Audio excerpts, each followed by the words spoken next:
mo, charity vlogger ka? Galing ha. Never daw mag-apology. Pag charity vlogger ka, dapat punong-puno ka ng pagmamahal sa kapwa kahit sa kaaway mo. Charity vlogger kayo eh. Dapat marunong kayong di ba? Ninyo kung OFW ka sa ibang bansa. Lalo kung ang trabaho mo lang, talagang skilled worker lang, mahirap din yun ha. Matapos mong ikaw, nanloko ka ng mga OFW, pinaasa mo yung babae, pinangakuan mo, pakakasalan mo, at ititira mo doon sa bahay na pinagawa niya. Dahil malaki rin yung naging share niya doon sa bahay mo. Ay, pucha. Ay, kapitbahay pa kayo. Okay, sana kung magkalayo kayo, maunawaan ko eh. No? Pero hindi, magkapitbahay kayo eh. Ang simple lang na may hiningi ni Sir Rodobeno, humingi ka ng tawad eh. Linisin mo yung pangalan niya. Dahil totoo naman eh, paninirang puri yun. Kung hindi totoo at gumagawa siya ng kwento, no? Apology, kung ayaw niya mag-apology, talagang papangatawanan niya yung pagiging sinungaling niya, pagiging mayabang niya. Ngayon, sasabihin ko na talaga na sobrang nuknukan siya ng yabang kung sasabihin niya never siya mag-apology. Diba?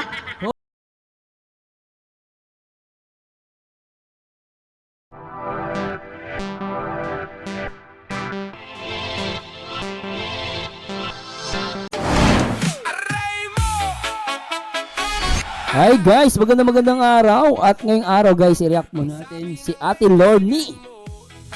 No, grabe to guys. Sino to yung tinutukoy nilang charity boy? No, charity boy na di umano'y umaabuso daw sa OFW. And remember guys, nandito lang po tayo mag-react, no? Nasa inyo po kung maniniwala kayo sa mga marinig nyo at mapapakinggan at mapapanood ninyo. Sa atin po ay maganda itong mapag-usapan kasi sabi rito, babala sa mga kapwa OFW ko. Nako. Matindi to. Sino itong si Charity Boy? Na may inaabuso daw. So anyway, hindi ko papatagalin guys. Pakinggan natin si Ate Lorny. Ate Lorny, hirap ko yung video mo. Na sisirain yung pangalan na sasabihin na, nag-message ka sa sponsor ko. Ito, pinakita pa niya sa live niya. Kahit dinilit mo na yung live mo, may kopya na kami niyan. May kopya na kami niyan. Hindi mo na kailangan i-delete dahil may kopya na kami niyan. Kasi ako, sa totoo lang, naranasan ko rin maging OFW. Sabi ko nga sa inyo, kakagraduate ko lang ng college. Punta na ako ng Germany, nag-OFW na ako. No? Ang hirap. Sa totoo lang, mahirap po. Hindi po basta-basta ganun-ganun lang yung kinikita nyo sa pagtatrabaho nyo sa ibang bansa, tapos Mahirap, pamimigay nyo. Oo. No, dahil nabola kayo nitong isang tao na to, nabola kayo. Ha? OFW, binola sila. Hala ka. Pamimigay nyo. Hala. Diba? Ako sa totoo lang, may kausap ako kanina, naririnig ni Red, kaya biglang naglakas na loob mag-live yan ngayon eh, kasi Hala. mismo yung sponsor yung kausap ko eh. Hala ka. Na ano na rin, wala nang bakit ba't sabi ni teka lang Matindi Teka lang, to. may nakita ko eh. Sabi ni Ma'am Kali Pinay, sabi ni Rhea, bahala na daw si Kuya Bal mag-ayos. Ay, hindi po, Ma'am Kali Pinay, sorry to say. Nag-usap din po si Red, tsaka si Kuya Bal. Sorry to say po, nung walang kinalaman si Kuya Bal dito. Oo. Yung ginawa niyang paglalabas ng kasiraan ng pagkatao ni Red Noveno sa social media, walang kinalaman si Kuya Bal doon. Oo. Si Nelson ang may kagagawa doon. Ano yun? Nabanggit niya Magtatago siya sa ano? Nabanggit niya dito si Nelson. So, ibig sabihin, ang binabanggit ng mga viewers dito, Charity Boy, na di umano ay may inabuso daw na OFW. Kaya nga ganito daw yung title ni Ate. Kasi binabasa ko yung mga comments eh. So, lumalabas si Boss Nelson. Boss Nelson, shoutout ah. Nag-react lang ako, nating personal. Pero grabe to ah. Sa palda ni Kuya Bal. Kasi masyadong personalan na yan guys na pag ganyan. Pero syempre ako, sa akin personal ko, mas maganda yung mamagitan pa rin si Kuya Bal. Kaya lang, kung baga parang labas si Kuya Bal dito at gustong ang mag-uusap dito sila Ate Lorny tsaka nung Nelson, yun, malalaki naman na sila. Hindi naman na sila mga bata. Siguro kung bata, pwede mamagitan. Pero mga malalaki, mga adult na no? So, kaya na nila yung sarili nila para ayusin sarili, di ba? Hindi naman po pwede yun. No, na siya ang may gumawa nun. Hindi naman si Kuya Bal yung nagsabi na winawakwak ni Red Noveno yung... Hindi naman po si Kuya Bal yung nagsabi na winawakwak ni Red Noveno yung sponsor niya. Hindi naman si Kuya Bal nagsabi nun, di ba? Sabagay, may punto naman. So I don't think na si Kuya Bal po ang mag-aayos. Dapat siya mismo kung may balls siya. Siya mismo. Boss, oh. Dali-dali lang naman, di ba? Ang galing-galing niya magsalita. Dapat, sabi niya, oy, shout out kay Kalingap Super Mario. Shout out kay Zer. Ayan, panoorin niyo po yung reaction ni Kalingap Super Mario. Napakaganda po ng ginawa niyang reaction tungkol dito sa issue ni Nelson at saka ni Red Noveno. No? Saludo ako sa iyo, Sir Kalingap Super Mario. Ganda nung ginawa niyang reaction. Kasi guys, ito ayoko sanang i-ano. Sorry, Ma'am Kalipi na yan. Pasensya na po, pero FB lang may bahay ni Red Noveno. Nasasaktan din po kasi ko. Kasi sa tinagal-tagal na naman po, no, sabi nga ni Kalingap Super Mario at ni Bobby TV 143 na may kakilala kay Red Noveno. Kumbaga, sila yung nakakakilala kay Red Noveno. Sa tagal-tagal na nga po dito ni Red Noveno sa Kalingap. For 6 years na po. Wala po yung naging history na nang wakwak ng sponsor. Oh. Wala po. No. Alam So walang history si Kuya Red Noveno na nang wakwak ng sponsor. Kumbaga ang nangyari kasi alam ko, pagkakaalam ko, nag-aagawan eh.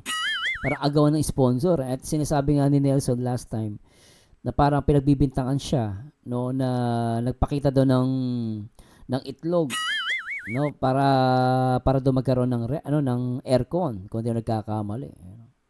niyo si Red Noveno, ano lang siya, nung first batch kami dito, no, yung pagpunta namin ng diet. Oh. Alam niyo talaga ang priority niya si Kuya Bal. Nung nandun kami sa Lighthouse, sila ni Joey, ano sila? Nagro-rotation sila sa pag-security guard doon sa Lighthouse kasi for siguro mga ilang buwan din yun, no? Siguro mga 2 or 3 months, walang security guard sila Kuya Bal kasi dati may nagbabantay talaga sa Lighthouse.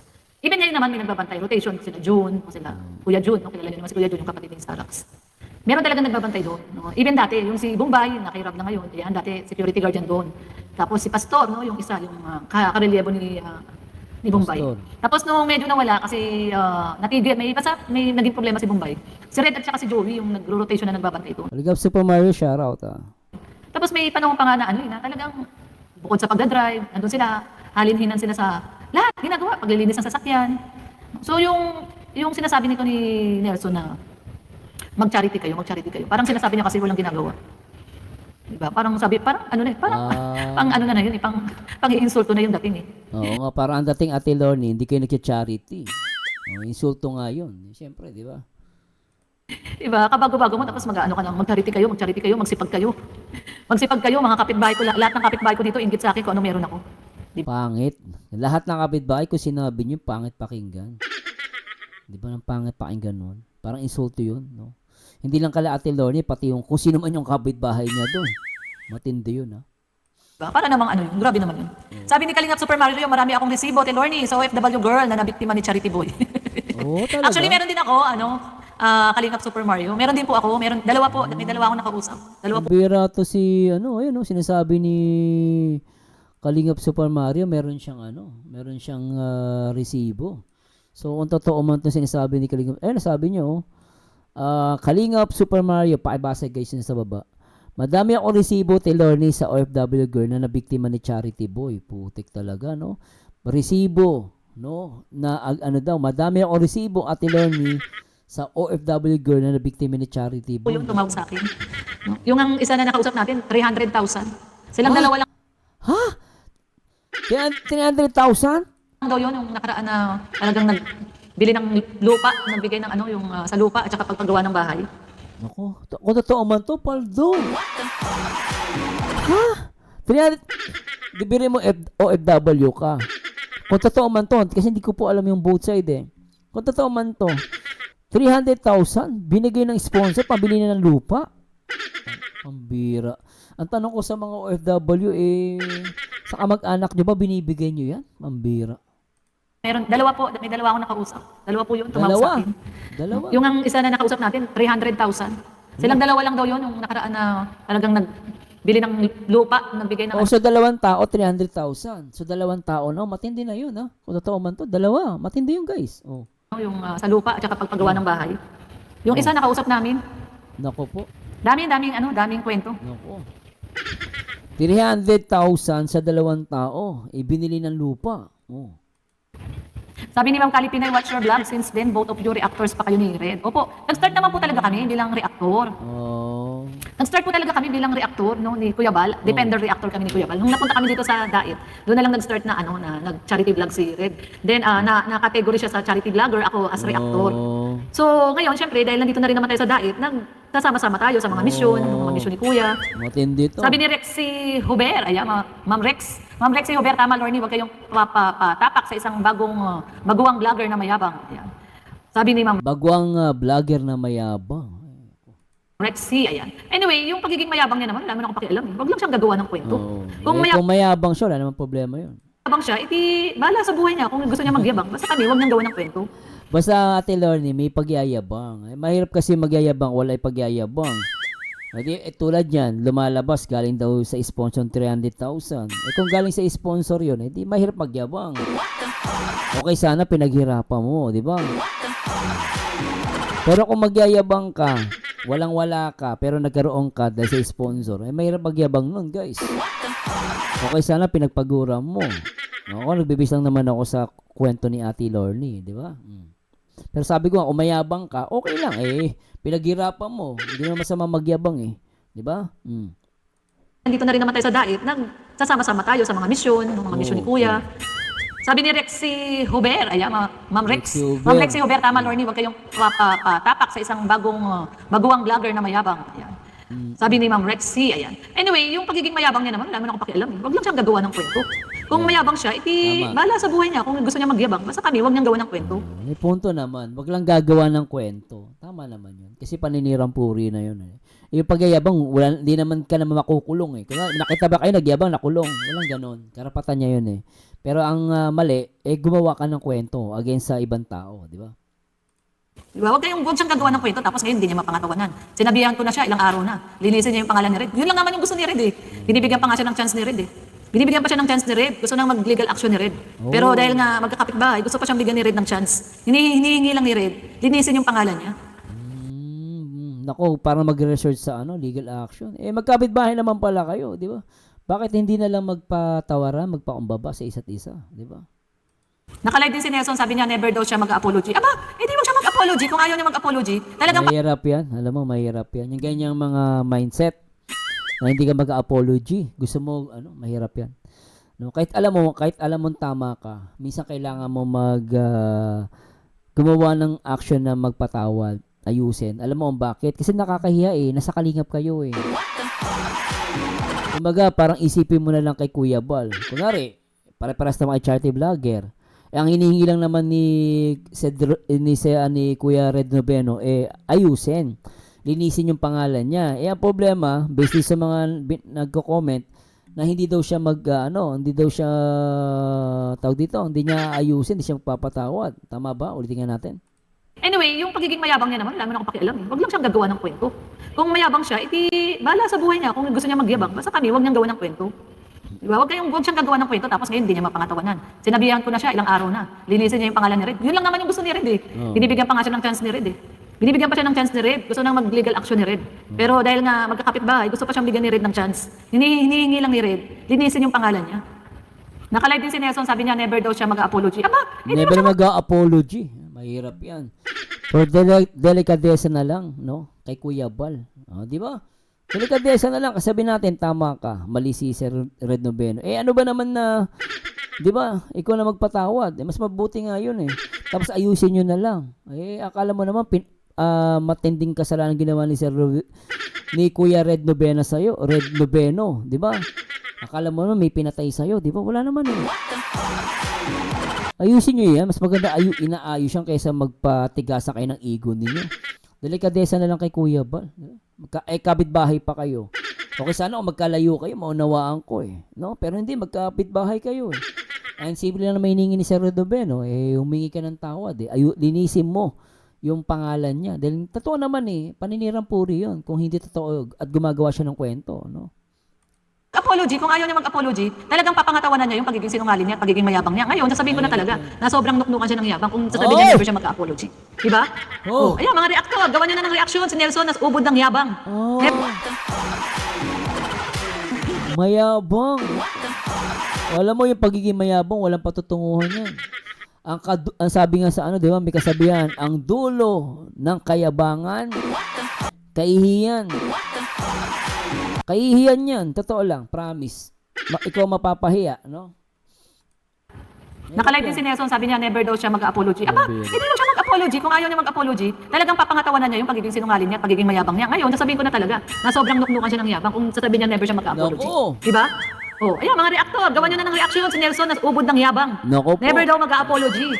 Never siya mag-apology sa ginawa niyang kalokohan na hinide niya na yung kanyang live. Bakit mo hinide yung live mo? Ilabas mo. Patay ako, yari ka. Alam mo, kung walang mali sa live mo, bakit mo hinide? Okay sana hinide mo. Kunwari, nakita mo may mali ka, hinide mo. Tapos humingi ka ng tawad kay Kuya Red. Okay yun eh. Di ba? Ina-admit mo mali ka, pero hinide mo. Tapos ayaw mo humingi ng tawad. Pambira ka naman. Yung live mo para mapagpiesta ng mga reaktor. Para malaman kung sino yung nagsasabi ng totoo. Di ba sabi never daw mag-apology. Sabi ni Darcy Zero Bachardi na never daw mag-apology. Grabe. Di ba? Wow, lakas ang loob. Never daw mag-apology. Di ba? So, Si Kalingap Super Mario, marami daw sa resibo. Sinasabi niya rito. Lumaki ulo ni Charity Boy, sabi niya. Naka-private na ang live niya, te. Madami akong resibo, te Lorny, sa OFW girl na nabiktima ni Charity Boy. Pambira. Na yumabang daw. Biruin mo, ito kung totoo man to. Biruin mo, nagbigay doon ng 300,000 ang dalawang OFW. 300,000. Diba? Ngayon, may pagkamayabang na. Sabi ni Ate Lorny. Ang bira yan, yan, yung mga sponsor niya, no? Ganyan yung kayabang, yung sinusuportahan niyo. Ganyan kayabang. Ay, grabe. So, never daw mag-apology. Ayan, nakalive ba siya ngayon? Panoorin nga natin. Never daw mag-apology. Diba? Never daw mag-apology. Talaga ba? Pangangatawan mo talaga yung pagiging mayabang mo at sinungaling. Mahirap. Tapos sasabihin mo, charity vlogger ka. Galing Never daw mag-apology. Pag charity vlogger ka, dapat punong-puno ka ng pagmamahal sa kapwa kahit sa kaaway mo. Charity vlogger kayo eh. Dapat marunong kayong di ba?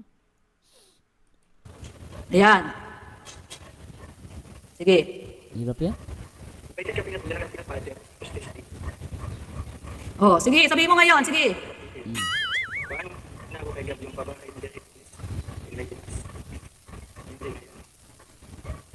Never daw siya mag-apologize. Hirap yan. Kasi ito si Nelson, met meto naka-live. Charity vlogger, dapat ang title nito, hindi charity vlogger. Ano live streamer. Live streamer, kasi met naka-live to umaga, tanghali, hapon, gabi. Live Talaga, live. streamer to. Nelson, hindi to charity vlogger. Isa kang live streamer. Diba? Live streamer po ito. Hindi po ito charity vlogger. Yung pinagmamayabang niya ngayon na pabahay niya na puro sponsor naman ang gumagastos. Ambir. No? Pabahay niya na puro sponsor ang gumagastos. No? Hindi niya naman pabahay yun, yung kay Derek. Hindi niya yung pabahay. Mahirap yan. Diba? Napakakapal ng pagmumukha talaga nito ni Nelson. Sa totoo lang, no? Sa ating 113 live viewers, napakakapal ng pagmumukha nito ni Nelson. Mahirap. Napakayabang, napakakapal ng pagmumukha. Mambira. Dapat Mayabang, makapal pa mukha. Mambira. lumabas na yung mga biktima para wala nang mabiktima pa. Actually, may dalawa na akong kausap. May kausap na akong dalawa. Nako, dalawa. Paano kung pumangatlo pa yan? Sa Biblia, yung dalawa, marami na yon. Witness as witness. Matindi. Paano kung may lalabas pang iba? Yari. At willing ilabas lahat. No? Taas ng ego niya, kaya dapat nga warningan na yan sa Kalingap kasi madami na siyang gulo na dinala sa Kalingap. Kabago-bago niya. Kaya nga, di ba? Di ba? No, bakit? Anong mali? Anong mali doon, Nelson? Anong mali doon? Anong mali doon sa sinabi ni Peanut? Talaga namang hindi mo naman talaga pabahay yung kay Derek. Pabahay yung ni Gab. Nung umuwi si Gab sa Samar, siya nag-asikaso. Siyempre, parang kinonsider na rin siya na kasama siya doon. Kasi si Gab, mabait naman yan si Gab. Siguro nahiya na lang din si Gab dahil parang yung middle of the construction ng pabahay ay umuwi siya sa kanilang probinsya. At si Nelson na nga ang nag-asikaso. Pero, dahil nga sa hindi naman kasi si Gab, so kinonsider na rin ni Gab na pabahay nila yan ni Nelson. Pero tandaan mo Nelson, bago ka in-endorse, no? Bago in-endorse sa'yo ni Gabisera, yung pabahay niya kay Derek, wala kang charity. Wala kang charity. Ang ginagawa mo lang maghapon, kundi kumanta, nag-iintay ng pakulay ng sponsor. Lupit Alam niyo kasi malakas yung palipad pag kumakanta Iba talaga pag may kumakanta Nandun nga kami dati, sa harap ng bahay nila Gab, nakatambay kami. Maghapon, nagkakakantahan kayo ni Derek. Lock na sarado ang inyong bahay. Kasi yun lang naman, doon ka lang magaling. Kumanta, hintay ng palipad. Tapos, yumabang ka na. Makakanta nga na nga. Makakanta na nga ako sa live ko para maraming palipad, no? Nung in-endorso na sa'yo, yung bahay ni Derek, ikaw na ang nag-asikaso, Ngayon, imbis na yung pagiging charity mo ay na-prove mo nga dahil oo, nasikaso mo yung bahay nung iniwan ni Gabisera, pabahay ni Gabisera kay Derek. Pero imbis na magpusong charity ka, yumabang ka ng husto. Tsaka ang totoo sinasabi ni Ate Lorne, pa live na lang ano. Wala kang edit kasi live ka lang. Ayun na yun, no. Ang bira. Yumabang ka ng husto. Maricoy Lilibet, Based lang ako sa sinasabi ni Ate Lorne, Suzuki siya out, Maricoy makapal pa sa simento. Bago pa lang sa kalingap, kupal na. Buti pa si Joey, kapatid niya, mabait, hindi pa bida-bida. Correct? Maricoy Lilibet Suzuki. Ngayon sinasabi mo, ha? Sinasabi mo, Kapatid niya si Joey the Great, tama? Nelson, hindi ka mag-apologize kay Red Noveno. Hindi mo lilinisin yung pangalan ni Red Noveno. At sinabi mo ngayon sa live mo, never ka mag-apologize. Ngayon, ilalabas ko lahat ng baho mo. Oo. Dito ngayon, ilalabas ko lahat ng baho mo. Kapal ng pagmumukha nitong tao na to. Ito po yung tinatawag talaga na tao na walang kahihiyan. Walang kahihiyan. Dalawa na nga yung nagreklamo sa akin, kausap ko, na kinuwartahan niya. Ayan o, si Kalingap Super Mario, willing din ilabas yung mga resibo ng babaeng naloko din niya. So, ibig sabihin, tatlo. No? Dalawang OFW, si Kalingap Super Mario, pwede rin. Lalabas siya ng resibo. Yari. Panoorin niyo po yung reaction video dito ni Kalingap Super Mario. Dapat alam niyo, grounds na to sa tanggalin to sa Kalingap. Actually, na ano to na nung yung kay Tatsuki, na ano to na suspended to Dapat dito dinire-diretso na to ng Karaba na tanggalin. Kasi for recommendation naman niya kay Kuya Bal ng Karaba kung tatanggalin niya. Dahil sa ginawa niya na pangluloko sa mga OFW. Matindi yan. Alam mo, ito kapag nakarating yan kay Tulpo. Ano to? Kasi alam mo, pag panloloko sa OFW, gustong-gusto ni Tulpo yan.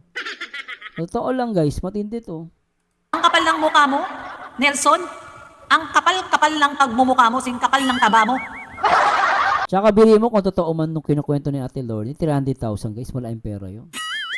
Ilang taon mo iipunin yun kung OFW ka sa ibang bansa. Lalo kung ang trabaho mo lang, talagang skilled worker lang, mahirap din yun Matapos mong ikaw manloko ka ng mga OFW, pinaasa mo yung babae, pinangakuan mo, pakakasalan mo at ititira mo doon sa bahay na pinagawa niya. Dahil malaki rin yung naging share niya doon sa bahay mo. Ay, pucha. So, ibig sabihin, miniloko tong babae. Based kay Ate Lorne, di umano, miniloko tong babae. Ang nangyari, itong si Charity Boy, si Nelson, may ginawa siyang OFW. Nung ginawa niya, yung babae, nagbigay din ng ambag dun sa bahay na para ang dati pinaasa. Tapos yung pala, hindi pala magiging sila. Parang hindi lang to, ito ako, totoo man po ito. Ang mangyari dito, Ate Lorne, niloko yung OFW, nangyari parang love scam to. Kasi pinaasa, naging sila di ba? May naging relasyon, di ba? Tama ba? Tama ba yung ano ko? Ibig sabihin, magiging love scam din to. Love scam. Walang kahihiyan. Dalawa na nga yung nagreklamo sa akin, kausap ko, na kinuwartahan niya. Ayan si Kalingap Super Mario, willing din ilabas yung mga resibo ng babaeng naloko din niya. Panoorin niyo po yung reaction video dito ni Kalingap Super Mario. Dapat alam niyo, grounds na to sa tanggalin to sa Kalingap. Actually, na ano to na nung yung kay Tatsuki, na ano to na suspended to Dapat dito dinire-diretso na to ng Karaba na tanggalin. Kasi for recommendation naman niya kay Kuya Bal ng Karaba kung tatanggalin yan. Dahil sa ginawa niya na pangluloko sa mga OFW. Ang kapal ng mukha mo, Nelson. Ang kapal-kapal ng pagmumukha mo, sing kapal ng taba mo.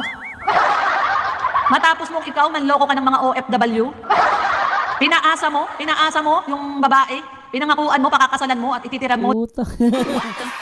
Ang tindi na ito. Ganyan ba yung charity vlogger? Pinangako mo yung babae, pakakasalan mo. Ano to, love scam? Ang kapal ng mukha mo, Nelson. Ang kapal-kapal ng pagmumukha mo, sing kapal ng taba mo. Matapos mong ikaw manloko ka ng mga OFW, pinaasa mo yung babae, pinangakuan mo, pakakasalan mo at ititira mo doon sa bahay na pinagawa niya. Dahil malaki rin yung naging share niya doon sa bahay mo. Nakahanap ka ng mas malaking sponsor. Anong ginawa mo? Binlock mo? Binlock mo yung babae? Binlock niya. Ang sabi ni Super Mario. Sige, Paldo. Super Mario, Kalingap Super Mario. Ano lang tayo muna? Mag-iipon pa tayo. Sabi ni Kalingap Super Mario, nilabas ko na nga ang resibo pero hindi pa lahat yun. Sige, Kalingap Super Mario, mag-ano tayo Mag-ipon pa tayo. Ako meron na rin sa akin No, meron na rin sa akin. Kaya nga kanina naririnig ni Red, may kausap ako eh. Kung paano ang ginagawa niyang estilo, mangloko ng mga OFW. Mahirap to guys. Nako po, paldo. Grabe to guys ha. Siguro itutuloy na po natin to. Grabe. Alam mo, nakaagulat tong mga inilabas ni Ate Lorny na ano, na mga eksplosibo na expose. Biriin mo ha. Chart tip ko. Ito guys ha. Again, bigyan natin siya ng benefit of the doubt. Okay, sabihin na natin totoo to. Pero alam mo ha, grabe to kung totoo man to. Grabe guys, biriin mo. Pinangakuan yung OFW na pakakasalan. Ngayon, nung nagbigay daw tong OFW para sa bahay, syempre, magbibigay ng malaki yun. Then, in-expect niya magiging pakakasalan mo eh. Oh. So, nung nagbigay yung ng pera yung OFW, hiniwala yan. Parang ganun ang unawa ko ha. I-correct niyo ako ha. Kasi nakakita na mas malaking sponsor. Alam niyo, napapansin nyo ha? May napansin ba kayo? Ang nagiging problema rito, pansin ko, OFW. Pansin ko, sponsor. Lagi na lang involved ang sponsor. Hindi, no? Pero sabi ko nga guys, bigyan pa rin natin siya ng benefit of the doubt.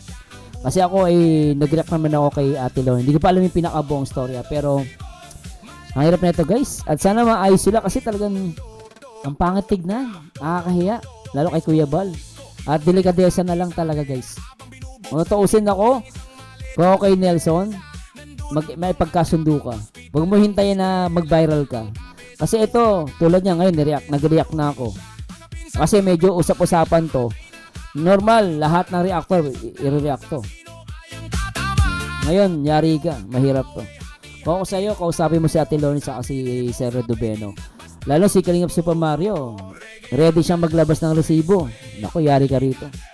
So anyway, abangan nyo guys ha. Nag-react pa natin to. And thanks so much guys. Ito po ang paborito nyo reactor. Nag-iisang Marzano TV 2.0 and to God be the glory. Paalam!